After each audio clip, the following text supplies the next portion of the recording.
Somewhere on the island of Muna, off the coast of Sulawesi in Indonesia, there's a faint, barely visible red mark on a limestone cave wall, so faded that researchers almost walked right past it. It's a hand. Someone pressed their palm flat against that rock, tens of thousands of years ago, and blue-red ochre pigment around it, leaving a stencil, a negative outline where the hand used to be.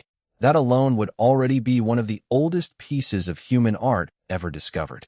But here's the detail that stopped researchers cold when they looked closer.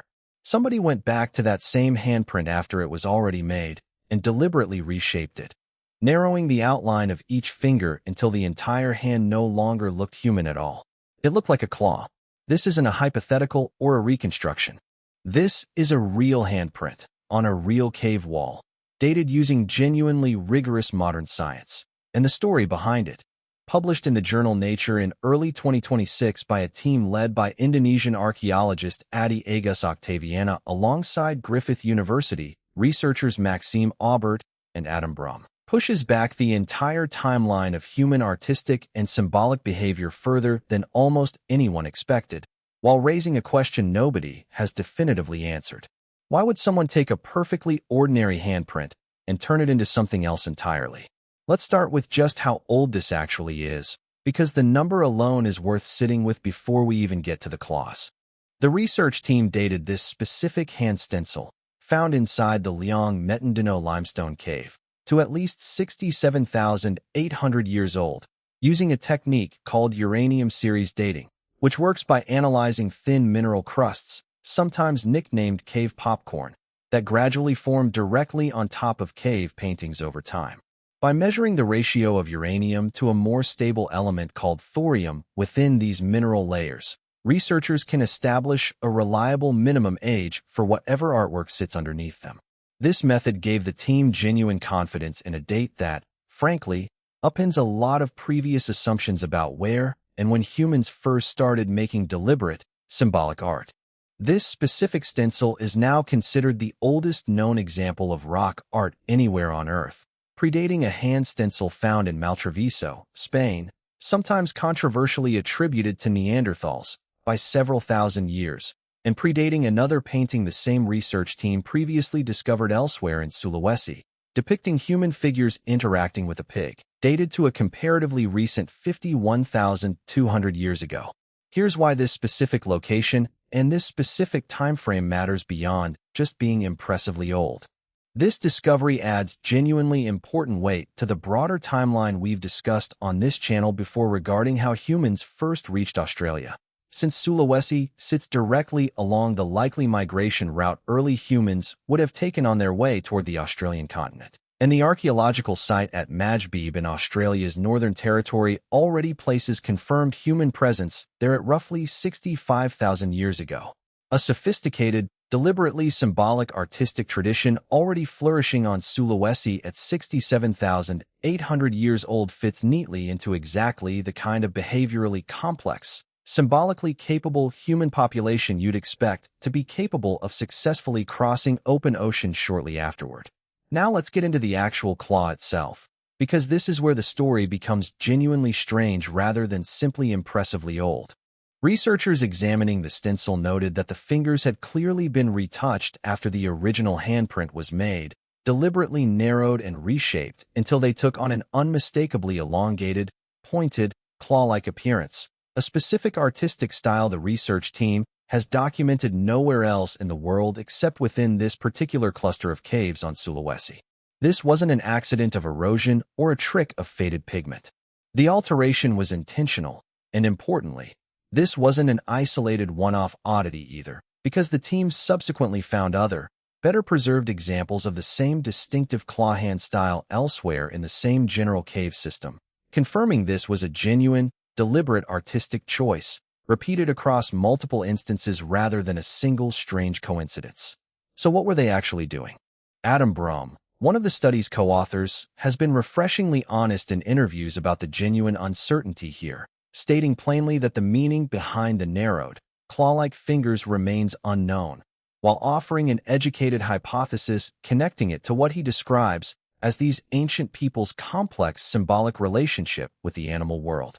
That phrase is worth sitting with directly, because it connects to something genuinely significant about the broader Sulawesi cave art tradition this same research team has been documenting for years. The region has also produced considerably later cave paintings, dated to at least 48,000 years ago, depicting human figures with distinctly animal-like features, part human, part beast, sometimes described by researchers as evidence of therianthropy, the deliberate symbolic blending of human and animal identity in art. A hand deliberately reshaped into a claw fits comfortably alongside this same broader pattern, humans depicting themselves not simply as themselves, but as something else, something with an animal's specific physical characteristics deliberately grafted onto a human form. Think about what that actually implies about the cognitive and symbolic capability of the people making this art, because it's considerably more sophisticated than simply pressing a hand against a wall and blowing some pigment around it.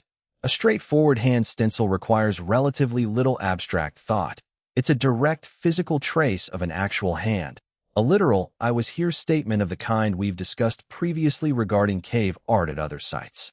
But deliberately altering that direct physical trace afterward, specifically to represent something the hand wasn't, a claw rather than a hand, requires a meaningfully more advanced kind of symbolic thinking.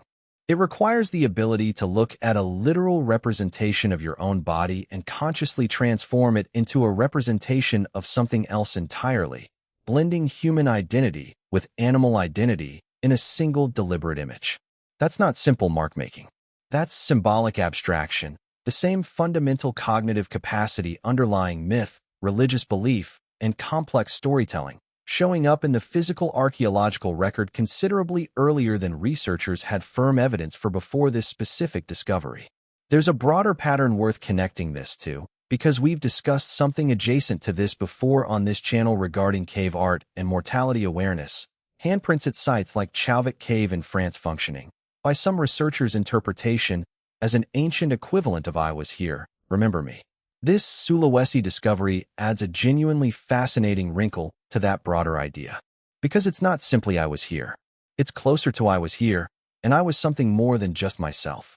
Whatever specific spiritual, religious, or symbolic belief motivated that transformation, and Brumm is honest that we may never know the specific answer with certainty, the underlying capacity it demonstrates, using art to represent a hybrid or transformed identity rather than a purely literal one, appears to be considerably older than most researchers previously had solid evidence for, stretching back to among the very earliest confirmed instances of deliberate human artistic expression anywhere on the planet.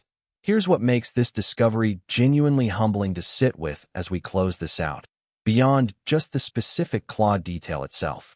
For a long time, the popular narrative of early human art centered heavily on famous European sites, the painted caves of France and Spain, roughly 30 to 40,000 years old, genuinely impressive, but, as this discovery makes clear, considerably younger than what was already happening on the other side of the world.